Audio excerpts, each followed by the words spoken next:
Having attended a first person on scene or first responder course, it's imperative that obviously we have new skills now, that we have the right equipment. To store the right equipment, we need the right bag. That bag needs to be considered as to whether we're going to be carrying on our person. Do we need to be hands-free? Have we got to operate a weapon system?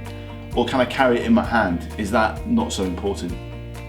The equipment in your first response bag needs to be ready to hand. The best way to pack that is in accordance with the primary survey in which you learn on your first person on scene course. So thinking about D for danger, that might just be something as simple as having a pair of gloves readily available for you to use before you start treatment. Moving on from that, we're looking at catastrophic bleeding. So if a patient's got a life-threatening bleed, we need the equipment to manage that close to hand. So things like your tourniquets, your emergency bandages and your hemostatic agents need to be ready to use and ready to apply to the casualty to minimise the chance of them losing their life. So once we've managed our life-threatening bleeds, we need to move on to the patient's airway. So we're going to have a good look and obviously have suction available if that was to be required.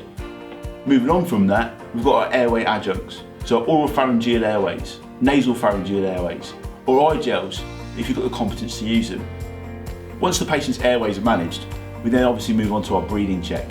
To manage breathing, the equipment that we might need will include a bag valve mask, an oxygen therapy mask, and obviously some oxygen. So once we've managed the patient's breathing, it may be essential or may be required that once the patient's circulation is managed or monitored, it's important to move on to the patient's disability. Essentially, that means moving back through our AVPU scale for response.